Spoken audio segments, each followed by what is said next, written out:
औज़ुबिल्लाहिमिनश्शैतानिर्रजीम बिस्मिल्लाहिर्रहमानिर्रहीम। इस वक्त हम मौजूद हैं सदर youth wing America Chaudhary Irfanul Hasan के घर में जब भी आज़ाद कश्मीर में सियासी समाजी शख्सियात के बारे में अगर पूरे आज़ाद कश्मीर में तारुफ किया जाए तो 2023 में जो सियासी वबस्तगी और कमिटमेंट है अपनी पार्टी के साथ, तो इरफानुल हसन भाई की जो पार्टी के साथ खिदमात हैं वो किसी से भी ढकी छुपी नहीं है। अस्सलाम वालेकुम। वालेकुम सलाम। सबसे पहले तो पाकिस्तान आमद पे जी हम आपको दिल की था गहराइयों से खुशामदीद कहते हैं। आपका लंदन में हमने सोशल मीडिया पे देखा कि मियां मोहम्मद नवाज शरीफ साहब और मरियम नवाज शरीफ साहब के साथ जो है ना आपकी गाहे बगाहे मुलाकातें होती रहती हैं, जो माशाल्लाह एक सियासी वर्कर की हैसियत से किसी एजाज से कम नहीं है। उस मुलाकात के हवाले से कोई मेरे नाजरीन को बताइएगा। बिस्मिल्लाहिर्रहमानिर्रहीम। खुर्रम अफजाल पाशा साहब, मैं आपका शुक्रगुजार हूँ, आपने मौका दिया बात करने का। देखें, एक सियासी वर्कर के लिए अपनी लीडरशिप से मुलाकात करना एक एजाज से कम बात नहीं है। तो इस हवाले से मेरी मियाँ साहब से दूसरी मुलाकात हुई है इस दफ़ा जब मैं लंदन में था। तो मौजूदा सूरत हाल जो पाकिस्तान की इकनॉमिक सिचुएशन है उस पर मियाँ साहब का ज़्यादा फोकस है कि मुल्क को इन हालात से कैसे निकाला जाए। तो इसी पर वर्किंग हो रही है। उम्मीद है कि जिस मुश्किल हालात में हमें मुल्क दिया गया है, इंशाल्लाह हम इसको बेहतरी की तरफ लेकर जाएंगे और इकनॉमिकली मुल्क को स्टेबल करेंगे। मैंने मुसलसल 6-7 साल से सोशल मीडिया भी आपके साथ वाबस्ता हूँ, मुख्तलिफ मेरे दोस्त बाब भी वाबस्ता हैं। पार्टी कमिटमेंट आपने नहीं छोड़ी। बड़े बड़े सियासी घरानों के सियासी पंडित हैं, वो हर 5 साल बाद कभी छलांग लगा के उस पार्टी में, कभी छलांग लगा के उस पार्टी में। आपकी 7-8 साल पहले प्रोफाइल देखें तो जो आपके बयान थे हुकूमत के बारे में, पाकिस्तान के बारे में मोहब्बत, कश्मीर के बारे में मोहब्बत, आप उस पर आज भी डटे हुए हैं। क्या वजह है, क्यों नहीं चेंज किया आपने पार्टी? देखिए, पाकिस्तान एक सियासी वर्कर के लिए सबसे मैं समझता हूँ इम्पोर्टेंट बात यह है कि उसकी कमिटमेंट होनी चाहिए, सिस्टम के साथ कमिटमेंट होनी चाहिए, अपनी जमात के साथ कमिटमेंट होनी चाहिए, और सबसे ज़्यादा इंपॉर्टेंट यह कि अपने नज़रियात के साथ आपकी कमिटमेंट होनी चाहिए। तो उस हवाले से मैं समझता हूँ कि मैं जिस प्लेटफॉर्म पे हूँ यही प्लेटफॉर्म है जो पाकिस्तान का मुस्तकबिल जिसके साथ जुड़ा हुआ है। और मुझे उम्मीद है, ये पिछला अरसा टेन्योर साबित करता है कि मियाँ नवाज शरीफ साहब ने जब भी हुकूमत ली है उन्होंने मुल्क को बेहतरी की तरफ लेकर गए हैं। अगर मैं समझता हूँ कि अगर आप मुल्क को पूरा टेन्योर देखें जो 70 ईयर्स का है, उसमें से मियाँ नवाज शरीफ साहब के अगर इक़्तिदार निकाल दें जो उनका टाइम है गवर्नमेंट है, तो पाकिस्तान में तो एक तरक्की हुई नहीं। उसके अलावा तो सारा जो इंफ्रास्ट्रक्चर की डेवलपमेंट हो, वो स्टॉक मार्केट में हो, इकनॉमिकली हो, वो रोड इंफ्रास्ट्रक्चर हो, वो मार्केट रोड्स हैं उन पर हो, तो हर हवाले से आप देखें तो मियाँ नवाज शरीफ साहब ने डिलीवर किया है। और सबसे बड़ी बात यह है कि पाकिस्तान को उन्होंने इकनॉमिक पावर बनाने के लिए भी स्ट्रगल किया और एटॉमिक पावर भी पाकिस्तान को बनाया है। मतलब यहाँ पे जो दिफा है हमारा वो भी इन्होंने नाकाबिल तस्खीर बनाया। तो इस हवाले से मियाँ नवाज शरीफ साहब के साथ मैं समझता हूँ कि कौम भी खड़ी है। अल्लाह के फजल करम से जब भी फ्री एंड फेयर इलेक्शन होंगे इंशाल्लाह हम 2/3 मेजॉरिटी से दोबारा हुकूमत बनाएंगे। आपने बात की कि तमीर और तरक्की हर तरह की इस्टेब्लिशमेंट मियाँ साहब के दौर में हुई। अभी मरियम नवाज शरीफ साहबा से कल आपकी मुलाकात हुई रावलपिंडी में। क्या समझते हैं कि मियाँ साहब का जो विजन है मुल्क की तमीर और तरक्की के लिए, अवाम के लिए, या जो अवामी मसाइल के लिए जो उनके इक़दामात हुआ करते थे, क्या मरियम नवाज शरीफ साहबा में वो सलाहियत मौजूद है, वो कायदाना सलाहियतें मौजूद हैं कि वो मियाँ साहब के उस तमाम जो उनका फलसफा है, सियासत है, उसको लेके वो उस पर चलेंगी?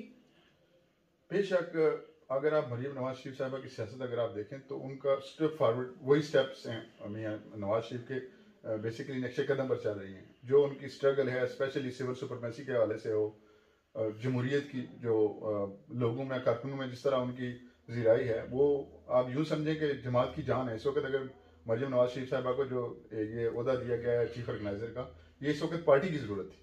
तो इंशाल्लाह उम्मीद है कि वो डिलीवर भी करेंगी और लोगों को भी बहुत तवक्कुआत है, पार्टी को भी उनसे बहुत तवक्कुआत है। आमदा इलेक्शन में ये जो भी सियासी बंदर किला पूरे मुल्क में चल रहा है, मैं तो अक्सर इसको बंदर किला ही कहता हूँ, हमारी पंजाबी जुबान में से बंदर किला कहते हैं नादरी, अक्सर मैं इसके बारे में लिखा भी हुआ। ये जो सियासी बंदर किला को मखसूस जमातों की तरफ से चल रहा है, ये अफरा तफरी, ये दौड़ धूप, ये गिराओ जलाओ, इस तरह के जो मामलात हैं, क्या आप समझते हैं कि इस वक्त मियां शहबाज शरीफ साहब की हुकूमत मुल्क की मौजूदा जो सियासी सूरत हाल है, बिगड़ती हुई मैशियत है, उस पर कंट्रोल कर पाएगी और आमदा इलेक्शन में को डिलीवर करेंगे कि लोग मियां साहब का जो फलसफा सियासत है उसके तहत, उस बातों के तहत उनको वोट देंगे?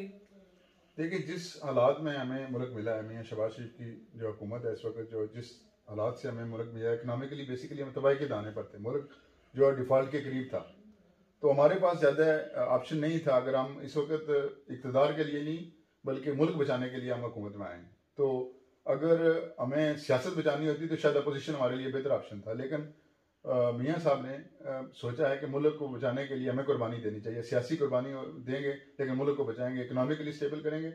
अब जो देखें ना, अपोजिशन जो इमरान खान की सूरत में जो डिस्टेबल कर रहे हैं कंट्री को, बेसिकली तो ये उसको रखना चाहते हैं कि मुल्क स्टेबल ना हो, सियासी तौर पर यहाँ अफरा तफरी रहे ताकि उनको फ़ायदा हो। लेकिन मुल्क के लिए हमें सोचना चाहिए। मैं समझता हूँ कि हमारे पास 8 महीने या 9 महीने, 1 साल है मैक्सिमम, तो अपोजिशन को चाहिए कि वेट करें और 1 साल के बाद हमें अवाम में जाने का मौका मिलेगा तो हम अपनी परफॉर्मेंस पे जाएंगे, वो अपनी परफॉर्मेंस दिखाएं कि उन्होंने 4 साल में क्या किया। अगर देखें ना, इमरान खान साहब तनकीद करते हैं मियां नवाज शरीफ पर, अगर आपने कंपेयर करना है तो आप वो 4 साल मियां नवाज शरीफ के देखें और इमरान खान साहब के 4 साल देखें, तो आपको पता चलेगा कि कैसी डिलीवरी थी मियां नवाज शरीफ के दौर में। पूरा कंट्रोल था हुकूमत में भी और हालात में भी। जो इमरान खान साहब ने 4 साल में किया वो तो मुल्क की तबाही की तरफ लेकर गए हैं। तो मैं समझता हूँ कि अगले आने वाले दिनों में आप देखेंगे स्टेबिलिटी आएगी। हमने IMF का प्रोग्राम में दोबारा जो हम शामिल हुए हैं उसको डिस्टेबल करने इमरान खान साहब ने किया ना, बेसिकली तो जो उन्होंने बारूदी सरंगें बिछाई हैं, इकोनॉमिकली तबाह करने की जो कोशिश की है मुल्क को, उसको हमने बचा लिया और इंशाल्लाह बचाएंगे और आइंदा इलेक्शन में हमारी बेहतर परफॉर्मेंस होगी। बहुत शुक्रिया, आपने बड़ा तफसीलन इस पे ब्रीफ किया। एक जज्बाती सी बसीयत कश्मीरी, बसीयत पाकिस्तानी, जब आप दियारे गैर में होते हैं, मसलन अमेरिका में माशाल्लाह आप अच्छा खासा आपका सियासी नेटवर्क भी है, समाजी नेटवर्क है, कारोबारी शख्सियत भी हैं, गाए बगाए कश्मीर के हवाले से या मुहिब्बुल वतनी के हवाले से पाकिस्तान के साथ जो हमारी हमआंगी है, तेरा मेरा रिश्ता क्या, ला इलाहा इल्लल्लाह का जो तलक है, आप वहाँ पे कोई भी दिन जो है वो मिस नहीं करते माशाल्लाह। अक्सर हम देखते रहते हैं कि आप वहाँ पे बड़े एक्टिव हैं। मौजूदा सूरत हाल है जो, जब पाकिस्तान में इस तरह के क्राइसिस होते हैं, पेट्रोल की, डीजल की कीमतें बढ़ती हैं, आटा नापैद हो जाता है, डॉलर और यूरो की कीमतें बढ़ती हैं, तो बसीयत पाकिस्तानी जो वहाँ पे कम्युनिटी है, वहाँ के तासरात क्या होते हैं और आपके दिल पे क्या बीतती? देखिए, जब मुल्क की इकोनॉमिकल स्टेबिलिटी होगी यहाँ पे, तो ज़ाहिर है ओवरसीज जो हम लोग हैं ना, हमने समझता हूँ यहाँ पे अगर आप आगे देखें तो हमें इतने हालात के बारे में परेशान नहीं है जितने हम ओवरसीज लोग हैं। हम एवरी डे उनको जो है सुबह शाम की आप 8 बजे वाली खबरें भी देखते हैं, 10 बजे वाली भी देखते हैं, 12 बजे वाली भी देखते हैं, वो लोग प्रोग्राम भी फॉलो करते हैं, इसलिए कि हमारा दिल जो है ना पाकिस्तान के साथ धड़कता है और हमारी ख्वाहिश होती है कि पाकिस्तान कैसे बेहतर होगा। तो इस हवाले से पूरी ओवरसीज कम्युनिटी चाहे किसी भी जमात से तलक रखती हो, उनकी ख्वाहिश है कि मुल्क बेहतरी की तरफ जाए और मैं उम्मीद करता हूँ कि इंशाल्लाह हालात पाकिस्तान के डे बाई डे बेहतर होंगे। मुश्किलात से हम निकल रहे हैं अल्लाह के फजल करम से। बहुत शुक्रिया जी। हम मौजूद थे चौधरी इरफान हसन, सदर यूथ विंग अमेरिका के साथ, उनके दौलत खाना जब्बी पर। इनके साथ अरसा 10-12 साल का तलक है और इनकी पाकिस्तान मुस्लिम लीग नून के साथ जो सियासी वाबस्तगी है, जो कमिटमेंट है, अभी तक किसी भी जमात में मैंने अपनी जो सहाफती जिंदगी है, बहुत कम लोग हैं जो कमिटेड हैं अपनी जमात के साथ।